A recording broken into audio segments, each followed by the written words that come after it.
요한복음 21장 6절 말씀 함께 읽겠습니다. 이르시되 그물을 배 오른편에 던지라 그리하면 잡으리라 하시니 이에 던졌더니 물고기가 많아 그물을 들 수 없더라. 아멘. 교회 성도님들 중에서는 제가 낚시 좋아한다는 것 아는 분들이 참 많을 것 같아요. 저는 낚시 광까지는 아니지만은 낚시를 참 좋아하고 또 낚시에 대한 이야기를 하기도 좋아하고 또 듣기도 저는 좋아합니다. 제가 낚시를 이렇게 좋아하게 된 것에는 사연이 하나 있어요. 한국에서 저는 초등학교 2, 3학년 시절에 여름방학을 맞아서 시골 큰 집에 갔던 적이 있습니다. 시골에는 재미있는 일이 그리 많지 않잖아요, 그렇죠? 그런데 바로 집 앞에는 엄청나게 큰 저수지가 하나 있었습니다. 보잘것없는 대나무 낚싯대에 낚시바늘 하나 그렇게 꽂아서, 그리고는 미끼는 밥입니다. 밥. 밥을 가져가서 밥 한 톨 꽂아놓고 물고기를 잡으려고 앉아있는 것, 그것이 저에게는 그래도 괜찮은 놀이였던 것 같습니다. 물고기는 잡지 못했지만은 물고기가 그 밥톨 하나씩 물어가는 것이 재미있었어요. 하루는 아침 일찍 해가 뜨기 전에 잠이 깼어요. 그러면 일어나서 손에 또 밥 한 줌 이렇게 쥐고 저수지로 내려갔습니다. 근데 아무리 기다려도, 아무리 이제 낚싯대를 놓고 기다려도 물고기가 나타나지 않는 거예요. 기다리다 지쳐서 나중에는 가져갔던 밥을 절반을 뚝 떨어뜨려서 그것을 풀어서 막 물속에 던져 뿌려버렸어요. 그랬더니 제가 상상하지 않았던 일이 생겼습니다.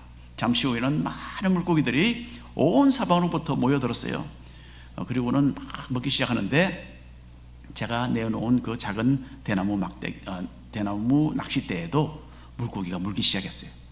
근데 이 물고기가 물려서 이제는 잡힙니다. 그래서 밥톨을 낚시바늘에 꽂아서 넣기만 하면 또 계속해서 물고기가 잡혔어요. 그렇게 해서 한 20-30분 정도 그렇게 했을까요? 얼마 후에 잡은 물고기를 다 제가 세어보았더니 28마리였어요. 지금 생각해보면 제 손가락보다 어쩌면 제 손가락 정도 사이즈가 되는 이 정도, 어쩌면 좀 더 클 수도 있고 좀 작을 수도 있고, 이런 물고기가 그렇게 많이 잡혔습니다.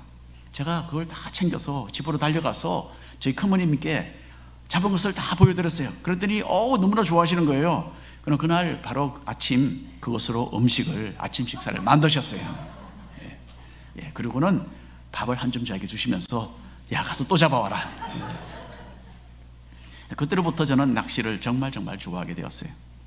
50년이 지난 지금도 그날 아침 물고기 28마리 잡았던 그 기분 생생하게 기억하고 있습니다.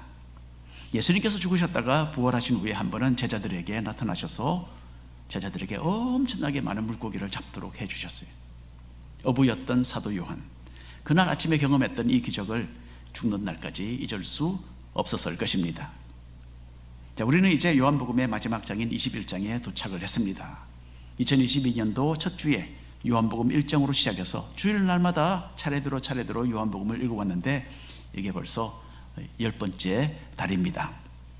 지난 몇 주는 예수님이 십자가에 달려 돌아가신 것에 대해서 읽었죠. 그 후에 주님은 부활하셔서 제자들에게 여러 차례 나타나셨습니다. 오늘 말씀은 예수님께서 부활하신 후에 제자들에게 세 번째 나타나신 이야기인데, 주님께서 이들을 처음에 제자로 부르셨던 갈릴리 호수를 그 배경으로 하고 있습니다. 자, 1번 함께 읽겠습니다. 실패를 성공으로. 예수님께서는 부활하신 후 약 40일 동안을 이 땅에 계셨는데요, 이전처럼 제자들과 함께 매일매일 지내지 않으시고 다만 간혹 한 번씩 나타나시고는 했습니다.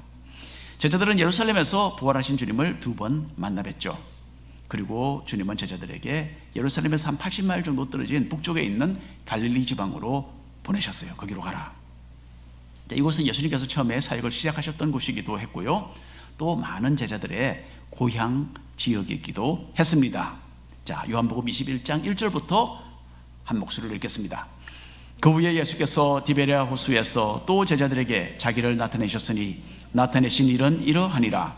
시몬 베드로와 디도모라 하는 도마와 갈릴리 가나 사람 나다나엘과 세베대의 아들들과 또 다른 제자 둘이 함께 있더니 시몬 베드로가 나는 물고기 잡으러 가노라 하니 그들이 우리도 함께 가겠다 하고 나가서 배에 올랐으나 그날 밤에 아무것도 잡지 못하였더니 아멘. 예, 디베레 호수는 갈릴리 호수의 또 다른 이름이었어요.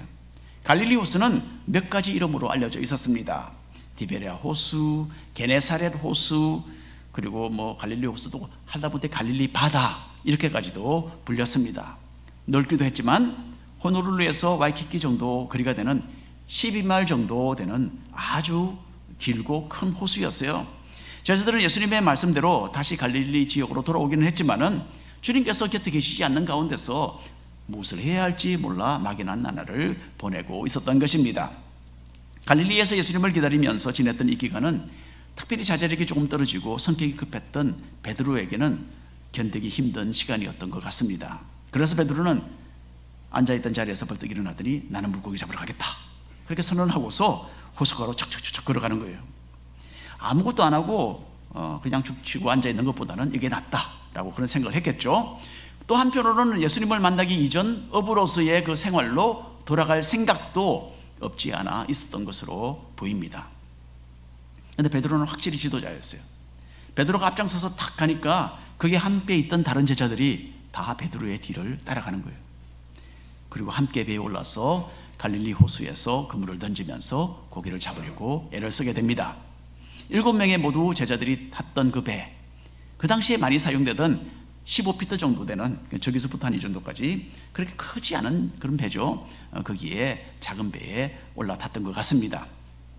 옛날 갈릴리에서 어부들은 밤중에 고기를 잡았습니다. 그 당시에는 그물이 지금처럼 아주 좋은 그런 그물이 아니었죠. 그때는 무명실로 그물을 만들었다고 해요. 얼마나 약하겠습니까? 그 눈에 잘 보이겠죠, 그렇죠? 하얀색이니까. 낮에는 물고기가 그물을 보고 도망을 쳤기 때문에 어부들은 밤을 사용해서 그물을 내리고 고기를 잡았고요. 아침이 되면 그물을 펴서 씻어서 또 수리해서 햇볕에 낮에는 말렸다고 해요. 그렇게 해야만 실로 만든 그 그물이 썩지 않고 그래도 오랫동안 보존될 수 있었다고 합니다. 베드로와 요한과 야고보를 비롯한 여러 제자들이 밤이 새도록 그물을 던지고 또 던지고 또 던지고 또 거두어들이고 했지만은 물고기를 한 마리도 잡지 못했습니다. 낚시를 할 때도 이런 때가 있어요. 가끔 불편한 바깥에서 제대로 편안하게 앉아있지도 못하고 그렇게 고생하고서 그렇게 여러 시간을 보냈는데 빈손으로 그냥 집으로 들어올 때 정말 비참합니다. 그래도 작은 피라미라도 한 마리 잡았다가 에이 그래 던져버리고 오는 날은 그래도 조금 위로가 됩니다. 뭔가 잡았기 때문에. 그래서 정말 이 허탕을 치는 경우도 있습니다. 이번에 노회에 참석하신 목사님들 가운데 이 낚시에 관심이 있는 분들이 있었던 거예요. 그래서 서너 분이 우리 이엠 목사님, 정다니엘 목사님과 함께 밤에 낚시를 하러 갔답니다. 해변가에서 큰 물고기를 하나를 낚기는 했는데 마지막에 낚싯줄이 끊어지러서 그만 놓치고 말았대요. 아깝게 가까이 가지고 왔는데 어쨌든 2-3시간 고생스럽게 낚시를 했지만은 결국 빈손으로 돌아왔다라고 합니다. 자, 베드로를 비롯한 제자들의 입장에서는 상황이 이보다 훨씬 더 심각했어요. 이 사람들은 어부들이었습니다, 여러분. 그러니 고기를 잡는 것은 취미가 아니라 생계와 연결되어 있었던 거예요. 그것도 자기들이 가졌던 풍부한 경험을 토대로 해서 밤을 새워서 수고를 했는데 단 한 마리도 잡지 못했다는 것, 정말 이것은 말이 안 되는 거죠. 새벽이 가까워지면서 이 제자들의 피곤함과 또 실망감 조금이나마 우리는 상상해 볼 수 있습니다. 4절부터 또 함께 읽어보겠습니다. 날이 새어갈 때에 예수께서 바닷가에 서셨으나 제자들이 예수이신 줄 알지 못하는지라. 예수께서 이르시되 얘들아 너희에게 고기가 있느냐 대답하되 없나이다. 이르시되 그물을 배 오른편에 던지라. 그리하면 잡으리라 하시니 이에 던졌더니 물고기가 많아 그물을 들 수 없더라. 예수님은 제자들이 전혀 예상하지 못했던 그 시간과 그 장소에 나타나신 거예요. 예수님은 배에서 약 한 100m 정도 떨어진 해변가에 서 계셨고 때는 아직도 이런 새벽이었기 때문에 제자들은 예수님을 알아보지 못했습니다. 이런 상황 속에서 예수님은 제자들에게 말을 거셨던 거죠. 쌍방은 한 100m 정도 거리에 서로 떨어져 있었기 때문에 간략간략하게 말을 주고받았습니다. 너희에게 고기가 있느냐? 라고 주님이 물으셨는데 사실 주님의 이 질문을 원어상으로 보면 고기를 잡지 못한 것을 이미 알고 계셨던 것 같아요. 고기 잡은 것 없지? 그렇게 부정적으로 주님이 물어보신 것으로 나와 있습니다. 그리고 제자들은 없어요 그렇게 대답을 했어요. 그랬더니 주님은 그물을 배 오른편에 던지면 잡을 수 있을 거야, 그렇게 말씀을 하셨던 겁니다. 여러분, 제자들의 입장에서 한번 보십시오. 밤새도록 배 안에서 고생을 했기 때문에 어떤 사람이 육지에서 이래라 저래라 하는 말이 반가웠겠습니까? 저 같으면 반갑지 않았겠습니다. 그리고 아마 그 방향도 이미 그물을 던져보았을 것이에요. 왜냐하면 밤새도록 그물을 던졌으니까. 그리고 허탕을 쳤을 것입니다. 하지만 육지에 서서 말을 하는 사람의 그 목소리에는 어떤 권위가 느껴졌던 거예요. 오른편에 그물을 던지면 고기를 잡을 것이다, 어떤 분명한 예측을 하고 있는 거예요. 그래서 이건 아무나 할 수 있는 말이 아닌데, 그리고 제자들이 그 말을 듣고 뭐 한번 해보자, 이런 마음을 가지게 되었던 것 같습니다. 그래서 제자들은 그 방향으로 그물을 던졌고, 잠시 후에 그물을 잡아당겨 보니까 그 속에 물고기가 얼마나 많이 잡혔던지 그물을 들어서 배에 실을 수가 없었다라고 합니다. 그 배 안에 탔던 제자들이 여러분 얼마나 놀랐을까? 한번 상상력을 동원해서 한번 생각을 해보세요. 많이 잡혔구나, 그래 됐다, 그랬겠습니까? 아니죠. 막 환성을 지르면서 막 그물을 이쪽으로 막 끌어당겨라, 저쪽으로 너는 가라, 뭐 배가 가라앉는 것이 아니냐, 뭐 소동이 벌어졌을 것입니다. 분명히 해변가에 서 있는 사람에 대해서는 잠시 잊어버리고 그물에 잡힌 물고기에 모두가 정신을 거의 잃고 있었을 거예요. 하지만 그 배 안에는 눈앞에 벌어진 이 상황을 보면서 물고기보다는 멀리 저기 해변가에 서 계시는, 자기들 지켜보고 있는 사람에 대해서 관심을 기울였던 제자가 하나 있었다는 거예요. 요한복음에서 끝까지 자기 이름을 밝히지 않고 있는 이 책의 저자 사도 요한입니다. 요한은 이 놀라운 상황을 보면서 100m 저 멀리 서 계신 저분, 다름 아닌 예수님이시구나 라는 것을 깨달았습니다. 그래서 요한은 자신을 가리켜서 예수님의 사랑하시는 그 제자라 하면서 이렇게 기록을 합니다. 7절 말씀 함께 읽겠습니다. 예수께서 사랑하시는 그 제자가 베드로에게 이르되 주님이시라 하니, 베드로가 벗고 있다가 주님이라 하는 말을 듣고 겉옷을 두른 후에 바다로 뛰어 내리더라. 밤새도록 배에서 열심히 일을 하느라 베드로는 겉옷을 벗고 있었던 것 같아요. 하지만 요한이 저기 서 계시는 분이 주님이시다라고 하자 물론 예의를 지켜야 되겠죠. 예의를 지키기 위해서 겉옷을 걸쳐 입었습니다. 그리고는 역시 베드로는 성격이 급한 사람이에요. 곧바로 어떻게 합니까? 물속으로 뛰어내렸어요. 다이빙을 합니다. 헤엄을 쳐서 아주 빨리 급하게 주님이 계시는 해변가로 향하고 있습니다.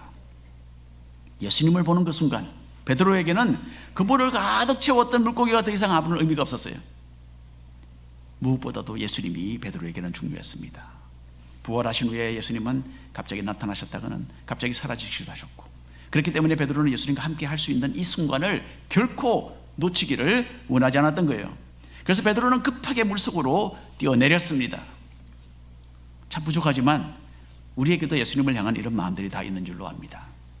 예수님에 대한 열심이 있고 또 주님께 대한 헌신된 마음이 있기 때문에 바로 지금 이 시간에 이 자리에 하나님께 나와서 예배하고 있는 줄로 믿습니다. 아무쪼록 우리 안에 하나님께서 심어주신 주님에 대한 이 사랑이 더욱더 성장하고 계속해서 자라나서 주님이 계시는 곳에는 우리가 어디 나가고 주님이 가라는 곳에 우리가 더 가고 주님이 시키시는 일이라면 무엇이나 하는 그런 사람들이 되기를 간절히 바랍니다.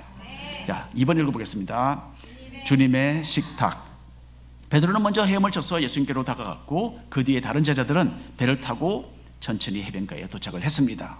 물고기로 가득 찬 그 그물, 너무 무겁기 때문에 배에 들어 올리지 못하고 그냥 그대로 배에 매달아서 육지로 끌고 왔죠. 그런 시간이 좀 많이 걸렸을 것입니다. 자, 8절부터 읽겠습니다.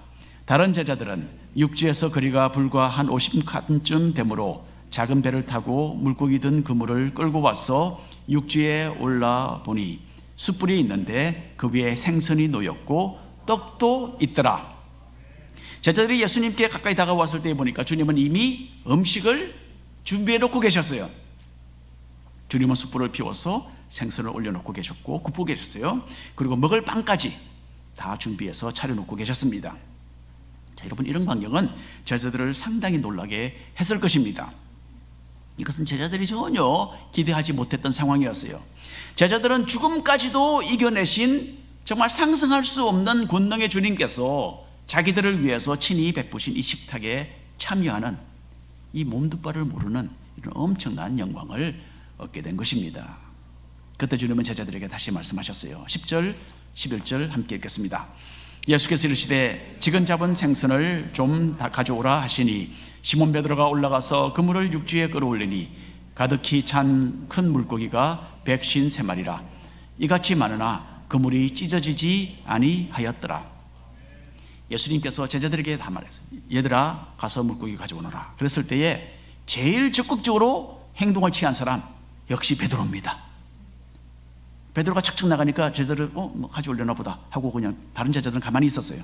베드로 혼자 가서 배에 갔는데 그냥 배 그물에서 제일 좋은 생선 한두 마리 골라서 온 것이 아니라 참 베드로가 엉뚱해요. 그걸 또 혼자 그물을 끌어서 육지로 끌어올렸습니다. 베드로가 상당히 힘이 셌던 사람인 것 같아요. 예, 원래 이 고기꾼들이 고기 잡는 사람들이 힘이 셉니다. 저는 좀 별론데, 예. 그래서 베드로가 물고기 가득 찬 그물을 혼자 끌어서 올렸어요. 그리고 뭐 나중에 세봤겠죠. 큰 물고기가 잡힌 게 정확하게 153마리였다 합니다. 저는 요만한 것 28마리인데 저들은 큼직큼직한 것 153마리. 큰 물고기라 그랬으니까 한 마리에 한 2파운드 정도만 되면 합하면 얼마가 됩니까? 거의 2배니까 300파운드잖아요. 예, 놀라지 않으신 것 같아요. 여러분 물고기를 별로 생선 안 좋아하시는 그런지 모르겠는데 여러분 돈자루를 한 자루 가득 돈을 그렇게 찾았다고 생각해 보십시오. 아이고 좋아하시네 이제는. 예. 이 사람들에게는 그런 이 효과가 있었던 거예요. 엄청나게 놀라운 일입니다. 이것은 큰 기적이었어요. 예수님의 명령하에 이렇게 많은 물고기가 제자들이 탔던 배 오른편에 바로 그 순간 몰려들었죠. 제자들이 던진 그 물 속으로 서로 앞을 다투어서 들어갔던 것 같아요. 안 그랬으면 어떻게 이렇게 가득 찼겠습니까? 막 빽빽하게 나도 들어가 너도 들어가 나도 들어갈래 이렇게 해서 꽉 채운 거죠. 그 그물을. 더더욱 놀라운 것은 무명실로 만들었으니 그 물이 얼마나 약했겠습니까? 아마 보통 그물을 던졌으면 뭐 서너 마리 잡았겠죠. 던질 때마다. 그런데 이거는 뭐 상상 초월하는 그런 이 숫자가 잡힌 겁니다. 그런데 그 무명실로 만든 이 약한 그물이 이렇게 많은 물고기를 채웠어도 찢어지지 않았다라는 거죠. 게다가 베드로가 혼자서 그것을 육지로 끌어오는 그 과정을 통해서도 이 그물이 찢어지지 않았다는 거예요, 여러분. 자연의 법칙을 초월하시고 죽음에서 부활하신 예수님은 물질 세계를 자신의 뜻대로 움직이시는 하나님이셨습니다. 우리가 생각하는 것보다 더 크게 주님은 더 풍성하고 더 완전하게 해주실 수 있는 분이십니다. 주님의 뜻 안에서는 우리 손에 들린 나약한 그물도 결코 찢어지지 않는 것입니다. 하나님은 우리를 들어서 크게 사용하기를 원하시는 분이세요. 우리의 연약함에도 불구하고 우리가 가진 지혜, 우리의 가진 그 능력, 이것보다 말할 수 없이 더 큰 또 더 풍성한 영적인 결과를 우리를 통해서 이루어 주시는 하나님이신 줄로 믿으시기를 바랍니다. 13절 말씀 함께 읽겠습니다. 예수께서 가셔서 떡을 가져다가 그들에게 주시고 생선도 그와 같이 하시니라. 자, 여기 보니까 예수님께서는 제자들에게 음식을 지금 이제는 베풀고 계십니다. 그냥 야 너희들 먹으라가 아니고 직접 나눠주고 계시죠. 이제 곧 승천하셔서 하나님께로 가시게 되면 이 땅에 남겨두어야 할 제자들이었습니다. 이렇게 해서 제자들과 자신과의 그 끊을 수 없는 관계, 주님은 그 관계를 확인시켜 주신 거예요.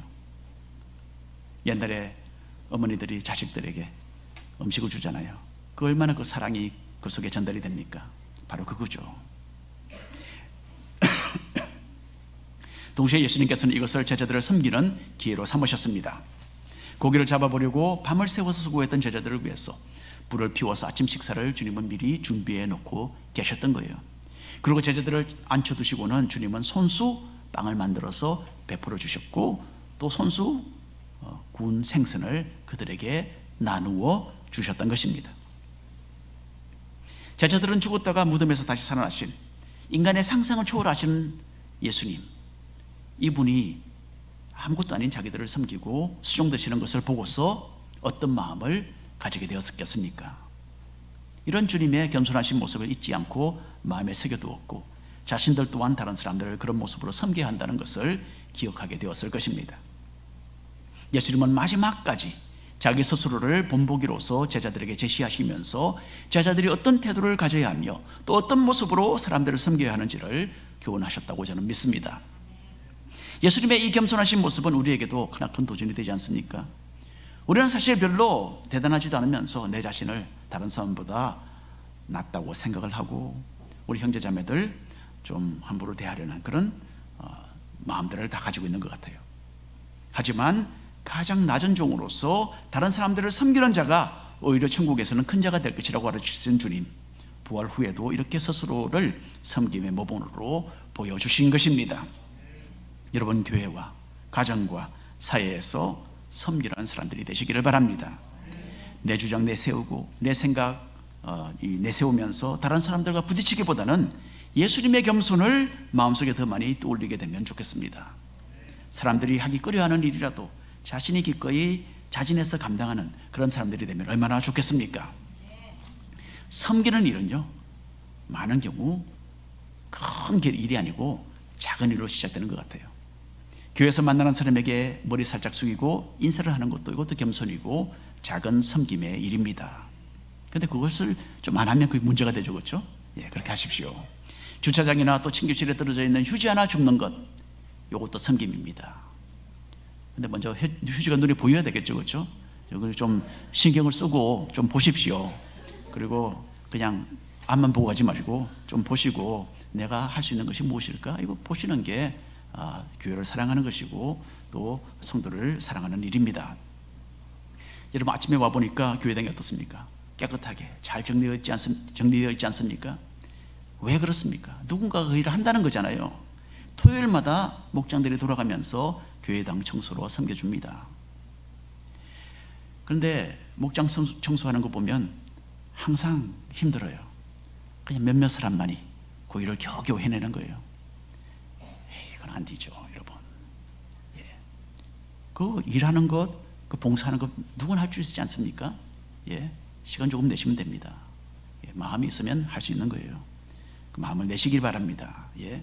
그래서 주님의 본을 따라서 이렇게 섬기는 그런 기회를 놓치지 않는 우리 성도님들 되시기를 바랍니다. 또 한 가지 말씀드립니다. 목장들이 이제 다시 모이기 시작했어요. 예. 코로나가 끝나고 이제는 함께 모입니다. 목자들에게만 무거운 짐을 지우고 섬기게 내버려 두지 마시고 각자가 한 번씩은 가정도 열고 모임도 가질 수 있으면 얼마나 좋겠습니까? 이것은 목원들을 섬기는 일이고 믿음의 형제자매들을 또 섬기는 일이죠. 그래서 결국은 또한 주님을 섬기는 일이 되는 겁니다. 무엇이든지 일을 하는 것은 부담이 됩니다. 일을 안 하고 가만히 있으면 최고로 편해요. 그러나 일을 조금이라도 하면 부담이 가는 것은 사실입니다. 하지만 마음에 내키지 않아도 주님을 닮아가는 제자로서 섬기는 사람은 틀림없이 하나님께 칭찬을 받을 것으로 저는 믿습니다. 자, 세 번째 읽어보겠습니다. 새로운 방향. 갈릴리 호숫가에서 무의미한 나날을 보내고 있던 제자들에게 주님은 다시 나타나셨어요. 주님은 큰 기적을 베푸셔서 제자들을 격려해 주셨습니다.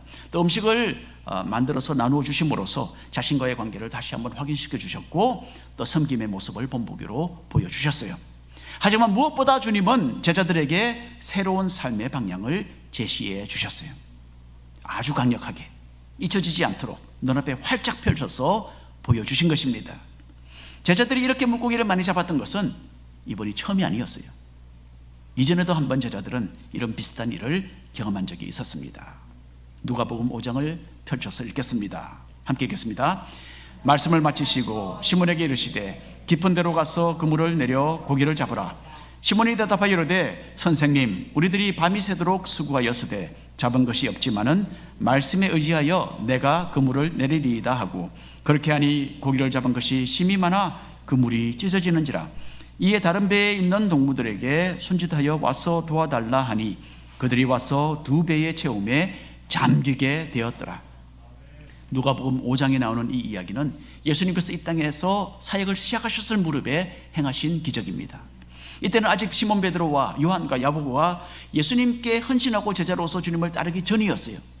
그들의 눈에는 다만 어떤 훌륭하신 스승님이 영적인 교훈으로 사람들을 가르치시고는 자기들에게 물고기를 잡으려면 이렇게 한번 해봐라 한마디 던지는 것으로 그렇게 보였던 것입니다.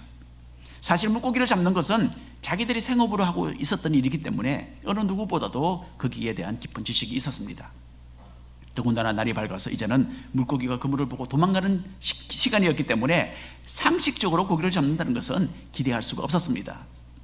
그리고 이미 밤이 새도록 작업을 하고 이제는 피곤한 몸으로 이제 그물을 싣고 말리려고 하고 있는데 아니 또 나가서 그물을 던지라고 하시니까 그렇게 하고 싶은 마음이 없었겠죠. 하지만 베드로는 이것은 예수님의 말씀이기 때문에 한번 순종해 보겠습니다 하면서 깊은 곳까지 배를 타고 나가서 그물을 내렸던 거예요. 그렇게 했더니 그물이 찢어질 정도로 엄청나게 많은 고기가 잡혔고 동업하던 요한과 야고보까지 불러서 2배의 물고기를 가득 채워서 육지로 돌아왔던 것입니다. 얼마나 고기가 많이 잡혔든지 그때도 배가 거의 가라앉게 되었다라고 합니다. 예수님의 말씀에 능력이 있음을 알고서 그때 베드로는 육지에 도착하자마자 주님께 무릎을 꿇게 됩니다. 이렇게 물고기가 많이 잡힌 것은 인간적으로 불가능한 일이었죠. 그래서 베드로는 주님은 하나님께서 보내신 참 특별한 분이시구나 라는 것을 깨닫게 됩니다. 그리고 자기는 큰 죄인이기 때문에 주님 나를 떠나십시오. 나는 주님께서 가까이 할 사람이 되지 못합니다 라고 고백을 하게 됩니다. 여러분, 나는 그래도 좀 괜찮은 사람이다 라고 생각하는 사람은 미안하지만 아직도 하나님을 제대로 만나지 못했어요. 하나님의 능력을 경험하고 하나님을 조금이나마 더 가까이 대하게 될 때에 우리는 우리 자신들이 얼마나 미약하며 얼마나 형편없는 죄인인지를 자각하게 되는 것입니다. 베드로도 예수님을 만난 후에 자신의 죄인됨을 아주 깊이 인식하게 되었어요.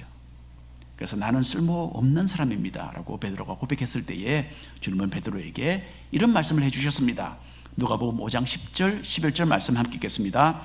예수께서 시몬에게 이르시되 무서워하지 말라. 이제후로는 내가 사람을 취하리라 하시니 그들이 배를 육지에 대고 모든 것을 버려두고 예수를 따르니라. 요한복음 21장에 와서 예수님은 제자들이 예수님을 처음 만났을 때에 보여주셨던 물고기 잡는 기적을 부활하신 후에 다시 한번 반복해서 행하셨습니다. 이렇게 하심으로 주님은 자신이 처음부터 왜 제자들을 불러 모았는지에 대한 이유를 그들에게 생각나게 해주신 겁니다.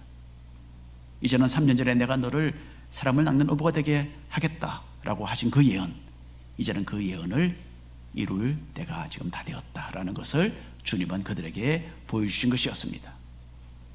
예수님의 말씀대로 갈릴리에 도착했던 이제 결론의 말씀입니다. 제자들은 이제 별로 의미가 없는 나날을 갈릴리에서 보내고 있었습니다. 그래서 이전에 익숙했던 삶으로 돌아가려는 그런 마음들이 있었어요. 하지만 부활하신 예수님께서는 어느 날 이른 아침 제자들에게 나타나셔서 새로운 삶의 방향을 제시해 주셨습니다. 많은 물고기를 잡는 이 기적을 통해서 제자들이 이제부터는 사람을 낚는 어부로서 살아가게 될 것을 보여주신 것이었어요. 그런데 사실 그것은 전혀 새로운 것이 아니었습니다. 처음에 이들을 제자로 부르셨을 때에 이미 제시해서 알려주셨던 내용이었죠.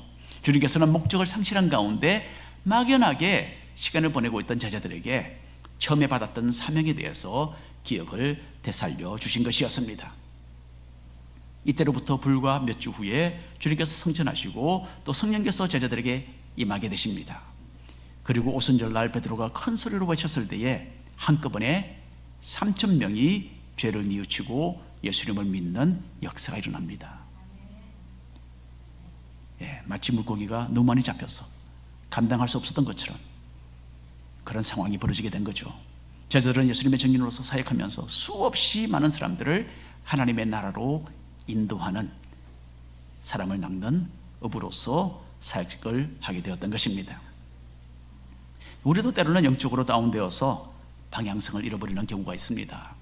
이전에 분명하게 보이던 것이 이제는 흐려지고 용기나 의욕마저 상실하는 그런 상황에 간혹 우리가 빠지게 됩니다. 이런 우리에게 주님은 찾아오시고 우리를 만나주시고 우리의 진정한 모습을 회복시켜 주십니다. 그래서 이제는 우리가 겉옷을 두르고 배에서 뛰어내려서 인생의 물가에서 우리를 기다리시는 그 주님께 나아가야만 하는 것입니다. 주님은 우리에게도 그물을 던지라고 말씀하시죠.